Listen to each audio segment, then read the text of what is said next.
So once again, see the problem number 79. So problem number 79 मध्ये arrangement या पद्धतीने दिलेली आहे. There is an inductor as well as resistance here. Okay. So initially X is connected to Y. When X is connected to Y, काय होणार आहे? Battery will be connected to inductor and the resistance. Okay. So this loop will form. Okay. Battery will be connected to inductor and resistor. आता इथे time constant काय येणार आहे? Time constant is equal to L/R. आणि circuit मध्ये maximum current किती येणार आहे लॉंग टाइम आफ्टर क्लोजिंग की? तर बॅटरीचा पोटेन्शियल डिफरन्स डिवायडेड बाय इथं असणारा रेझिस्टन्स V/R. त्याच्यामुळं ज्यावेळी मॅक्सिमम करंट सर्किटमध्ये फ्लो होत असणार आहे त्यावेळी या रेझिस्टन्स मध्ये हीट कुठं प्रोड्यूस होते? रेझिस्टन्स मध्ये प्रोड्यूस होते. हीट प्रोड्यूसचा फॉर्म्युला असतो I²RT. Okay. And rate of heat produce म्हणजे I²RT ला T ने डिवाइड केलं. रेट म्हणजे divided by T. Okay. Divided by T केलं तर काय होणार आहे? I²R is the rate of heat produce येणार आहे. किंवा याच्यावरून आपल्याला रिलेशन मिळेल P इज इक्वल टू काय मिळालं आपल्याला? I²R मिळालं ना. P is equal to I²R.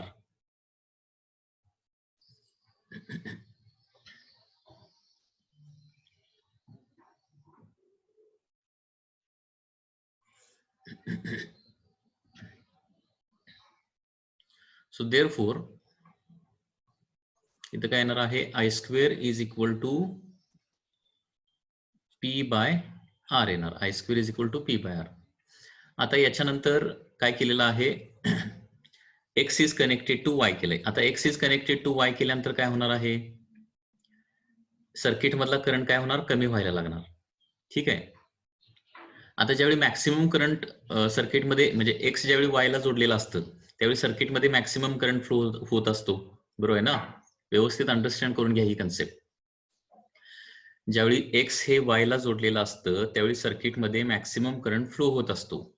Maximum current flow होत असतो म्हणजे इंडक्टर भोवती इंडक्टरमध्ये काय झालेली असणार आहे? मॅक्सिमम एनर्जी स्टोअर झालेली असणार आहे. कुठल्या स्वरूपात? मॅग्नेटिक फील्ड एनर्जीच्या स्वरूपात. ओके. कारण इंडक्टर ही एक कॉईल असते आणि कॉईल भोवती काय असतं? मॅग्नेटिक फील्ड असतं. ओके. आणि त्याच्यामुळे इंडक्टरमध्ये काय झालेलं असणार आहे? मॅक्सिमम करंट फ्लो होत असताना मॅक्सिमम एनर्जी स्टोअर झालेली असणार आहे.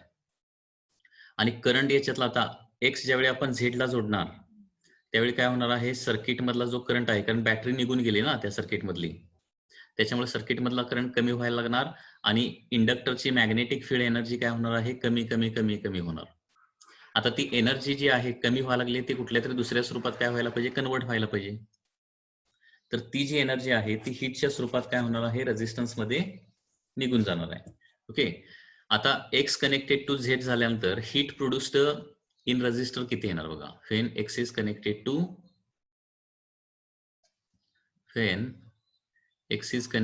Z,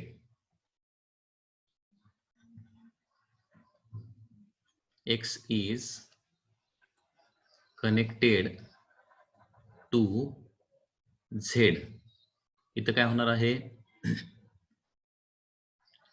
energy stored in inductor, energy stored in inductor त्याचं काय होणार? Is converted to heat produced in resistor. कारण इंडक्टरची एनर्जी कमी होणार म्हणजे ती कुठल्या तरी स्वरूपात कन्वर्ट व्हायला पाहिजे, तर ती हीटच्या स्वरूपात प्रोड्यूस होते इन द रेझिस्टर. आता एनर्जी स्टोर्ड इन इंडक्टर किती असते? Energy stored in inductor, energy stored in inductor त्याचा फॉर्म्युला माहित आहे आपल्याला. हाफ Li² असते. Half Li². Energy stored in inductor किती असते? हाफ Li² असते energy stored in inductor. Okay. त्याचं कन्व्हर्जन काय होणार? पूर्णपणे हीट मध्ये होणार आहे. So therefore heat produce in resistor will be equal to half Li² येणार. आणि I² ची व्हॅल्यू आपण किती काढली? P/R. So half P/R. परत L/R म्हणजे काय असतं? टाइम कॉन्स्टंट असतं. So heat produced in resistor in terms of time constant किती येणार आहे? हाफ टाऊ इंटू P येणार आहे. half tau into P. This is the amount of heat produced in the resistor. म्हणजे लक्षात घ्या पुन्हा एकदा हा प्रॉब्लेम कसा आहे. ज्यावेळी एक्स वाय ला जोडणार त्यावेळी सर्किट मधला करंट एक्स वाय ला ज्यावेळी जोडणार त्यावेळी सर्किटमध्ये बॅटरी येणार. सर्किटमध्ये बॅटरी आली की सर्किट मधला करंट वाढत जाणार आणि सर्किटमध्ये करंट काय होणार आहे, मॅक्सिमम फ्लो व्हायला लागणार सर्टन टाइम नंतर. मॅक्सिमम करंट किती फ्लो होणार, V/R एवढा मॅक्सिमम करंट फ्लो होणार. आता या करंटमुळे काय होणार आहे, मॅक्सिमम करंटमुळे रजिस्टरमध्ये हीट पण प्रोड्यूस होणार त्यावेळी त्या म्हणजे मॅक्सिमम करंटमुळे, आणि प्लस इंडक्टरमध्ये एनर्जी पण स्टोअर होणार. ती किती स्टोअर होणार, हाफ Li². आता एक्स ज्यावेळी आपण झेडला जोडणार त्यावेळी काय होणार आहे, बॅटरी त्या सर्किट मधली निघून जाणार आणि आता काय होणार आहे, बॅटरी निघून गेल्यामुळं इंडक्टर सर्किट मधला करंट कमी कमी होत जाणार. सर्किट मधला करंट कमी होणार म्हणजे आता इंडक्टरची एनर्जी कशावर डिपेंड असते, करंटवर. कारण इंडक्टरच्या एनर्जीचा फॉर्म्युला काय, हाफ Li². करंट कमी झाला तर काय होणार आहे, energy stored in inductor will go on decreasing. आता इंडक्टरची स्टोर्ड एनर्जी कमी होणार म्हणजे ती कुठल्या तरी स्वरूपात कन्वर्ट व्हायला पाहिजे. तर ती कुठल्या स्वरूपात कन्वर्ट होणार आहे, रेझिस्टन्स मध्ये परत हीटच्या स्वरूपात कन्वर्ट होणार आहे. ओके, तर क्वेश्चन मध्ये विचारलंय काय की ज्यावेळी एक्स झेडला आपण जोडणार त्यावेळी रेझिस्टन्स मध्ये किती हीट प्रोड्यूस होणार आहे. तर रेझिस्टन्स मध्ये प्रोड्यूस झालेली हीट असणार आहे हाफ Li². फक्त इथं I² आपण काय केलेलं आहे, रिप्लेस केलेलं आहे, दॅट इज P/R न. त्याच्यामुळे हीट प्रोड्यूस्ड इन इंडक्टर येणार आहे that is half tau into P. So this is the question number 79. Okay, त्याच्यामुळे 79 चं total heat produced in the coil is P tau हे इनकरेक्ट येणार आहे. Total heat produced in the coil is half P tau हे correct येणार. So answer याचं काय येणार आहे, बी विल बी द आन्सर. म्हणजे सुरुवातीला एक्स वाय ला जोडल्यानंतर काय होणार, इंडक्टर मध्ये एनर्जी स्टोअर होणार आणि त्याच्यानंतर एक्स आता झेड ला जोडल्यानंतर ती एनर्जी काय होणार, पूर्णपणे निघून जाणार परत इंडक्टरची एनर्जी, आणि ती कुठल्या स्वरूपात बाहेर पडणार आहे, रेझिस्टन्स मधल्या हीटच्या स्वरूपात बाहेर पडणार. आणि किती एनर्जी बाहेर पडणार, half into tau into P एवढी एनर्जी बाहेर पडणार आहे, हाफ Li². जेवढी इंडक्टर मध्ये स्टोअर झालेली असणार ती सगळी हीटच्या स्वरूपात कन्वर्ट होणार आहे. हा आपला लास्ट टाइम प्रॉब्लेम होता. आणखी काय डाऊट्स असतील तर विचारा. Any more doubts?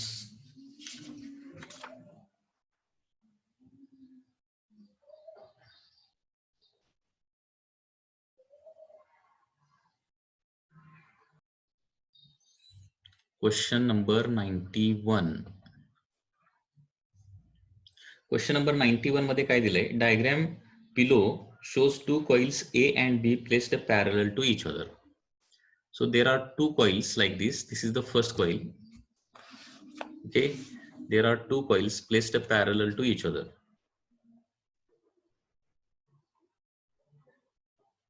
This is coil A and there is another coil B. These two coils are placed parallel to each other. And the circuit arrangement is like this. Here there is a key and here there is a alternating supply. So alternating supply is given to coil A and to coil B a sensitive galvanometer is connected. Here galvanometer is connected like this. So this is the arrangement. So in this way arrangement is done. There are two coils A and B parallel to each other.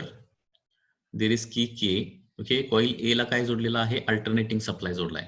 Coil B ला काय जोडलाय, sensitive galvanometer जोडलाय. ठीक आहे, आणि याच्यामध्ये ज्यावेळी की आपण close करणार त्यावेळी काय होणार. ओके, तर फर्स्ट ऑप्शन दिलाय, constant deflection will be observed in galvanometer for 50 hertz supply.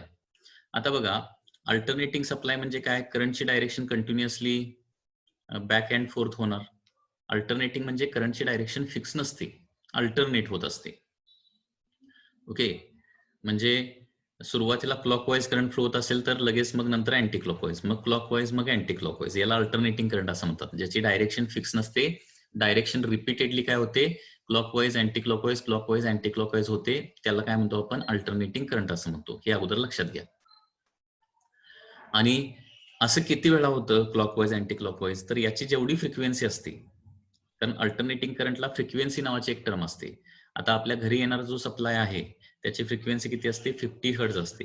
तर 50 हर्ट्ज म्हणजे काय, एका सेकंदला 1 सेकंद मध्ये काय होणार 50 टाइम्स ते क्लॉकवाईज, मग अँटी क्लॉकवाईज, मग क्लॉकवाईज, मग अँटी क्लॉकवाईज असं 50 टाइम्स होत असते.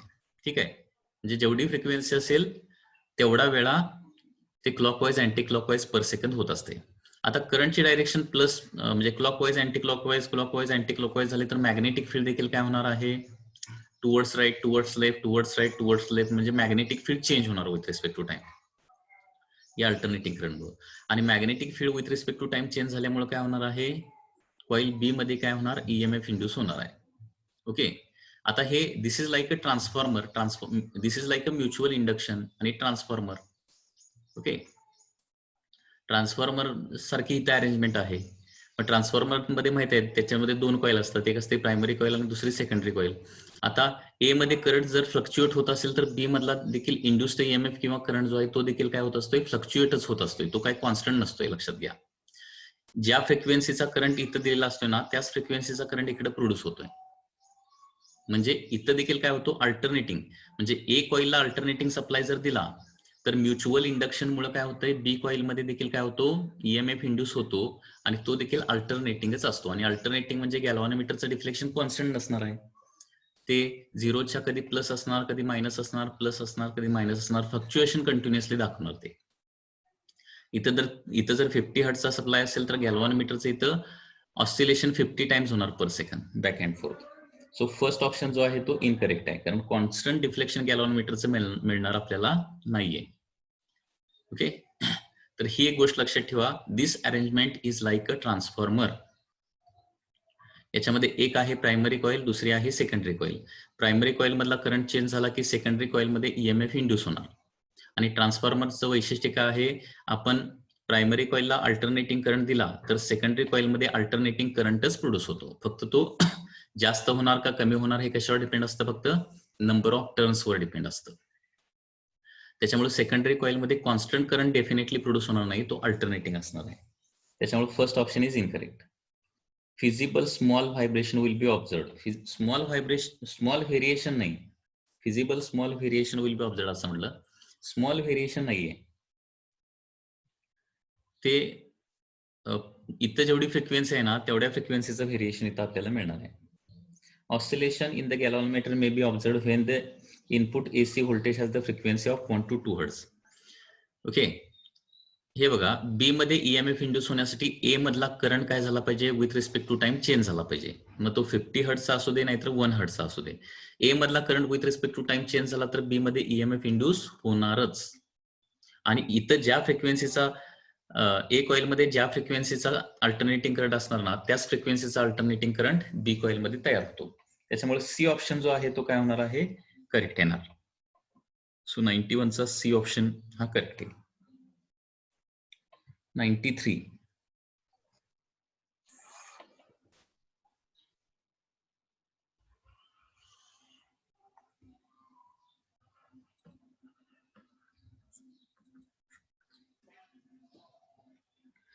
Aluminum and aluminum ring B faces an electromagnet A. The current I through A can be altered.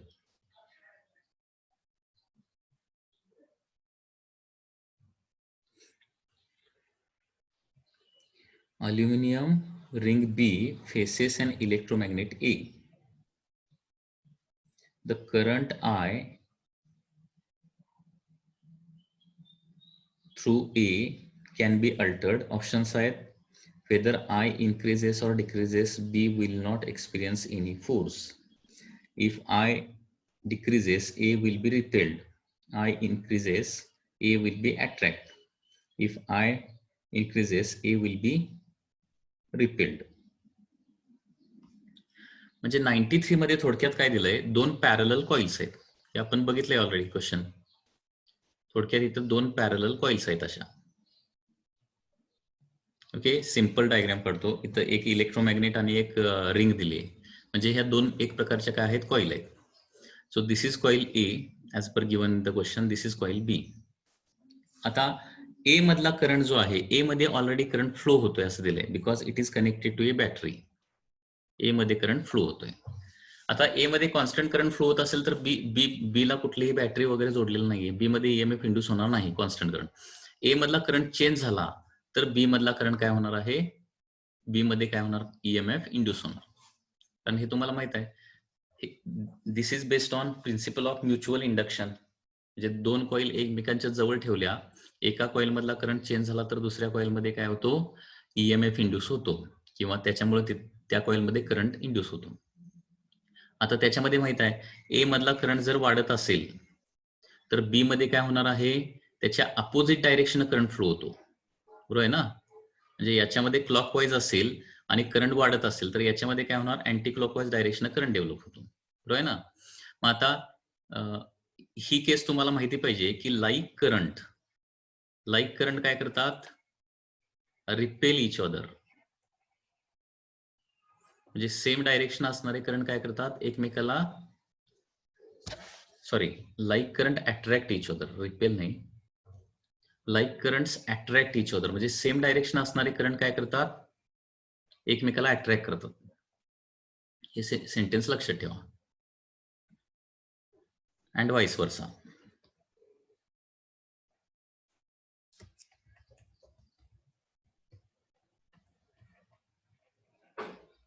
Like current एकमेकाला अट्रॅक्ट करतात आणि अनलाईक करंट एकमेकाला रिपेल करतात. आता बघा, करंट वाढतोय असं सुरुवातीला ऍझ्युम करूया. ए मधला current with respect to time वाढायला लागला तर बी मध्ये काय होणार, त्याच्या अपोजिट डायरेक्शन करंट प्रोड्यूस होणार. आणि इथं अपोजिट डायरेक्शन म्हणजे अनलाईक करंटची केस झाली. अनलाईक करंट मध्ये काय होतं, रिपल्शन क्रिएट होतं. म्हणजे थोडक्यात इथं कन्क्लुजन आपण असं लिहू शकतो, when current in A increases, repulsion is produced. Repulsion हे स्टँडर्डच आहे, लक्षात ठेवलं तरी चालेल, हे कधी चेंज होत नाही.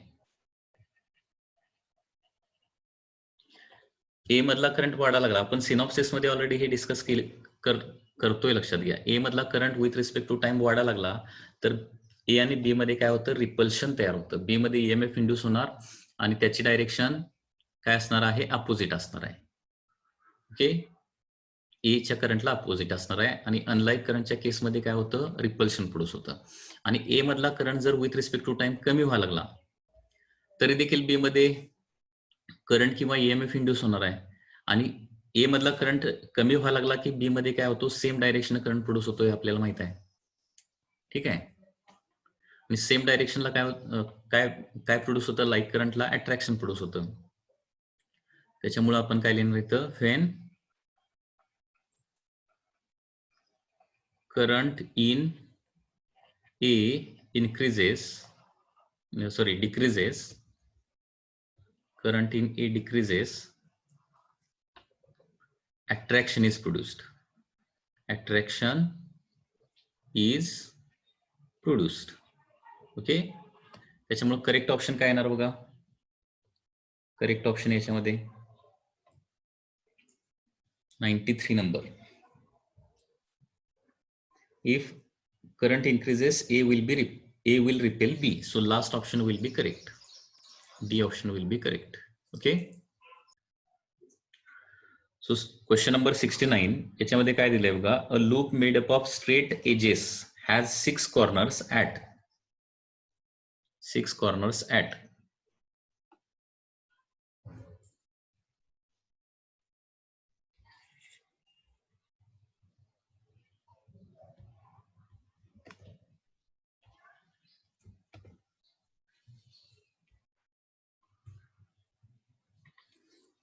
ओके, ए कुठं आहे, 0 0 0 ला आहे. हिअर देर इज अ ए. त्याच्यानंतर बी कुठं आहे, L 0 0 म्हणजे एक्स ऍक्सिस वर, म्हणजे हे डिस्टन्स L असणार, L 0 0. सी कुठं आहे, L 0, म्हणजे this is X axis, this is Y axis, this is Z axis. Okay, तर सी कुठं आहे, L म्हणजे एक्स आणि वाय कोऑर्डिनेट L आहे, म्हणजे इथं कुठेतरी येणार ते. This is point C.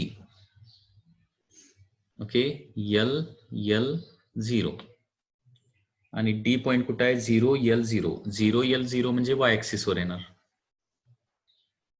This is point D. त्याच्यानंतर पॉइंट ई 0 LL.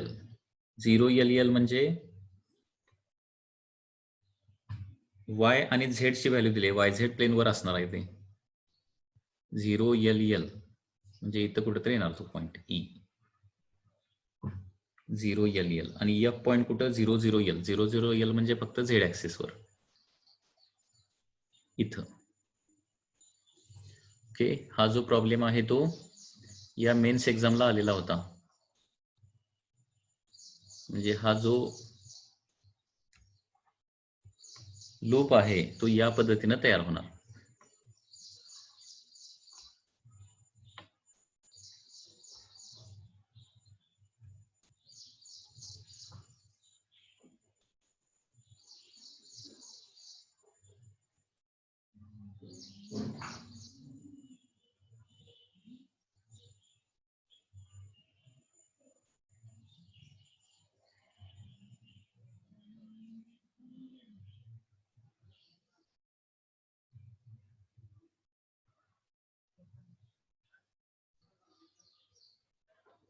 तर अशी ही डायग्राम येणार.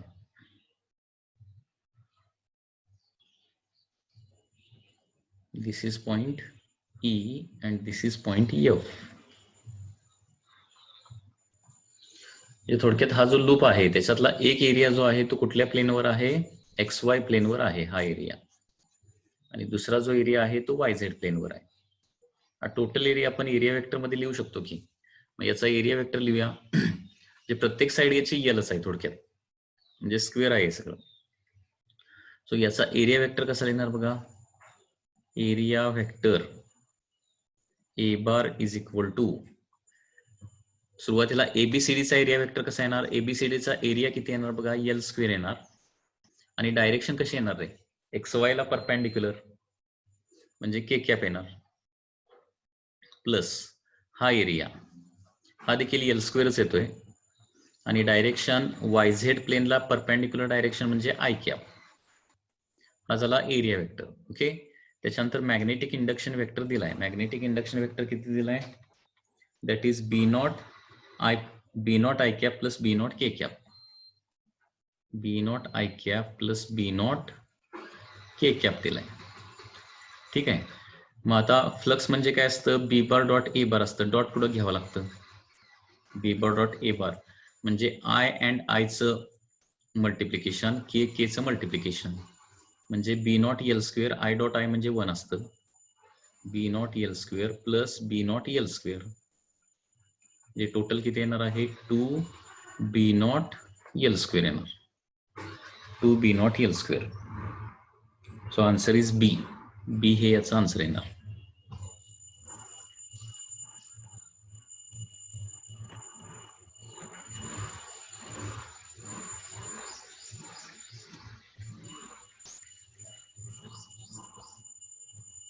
ओके.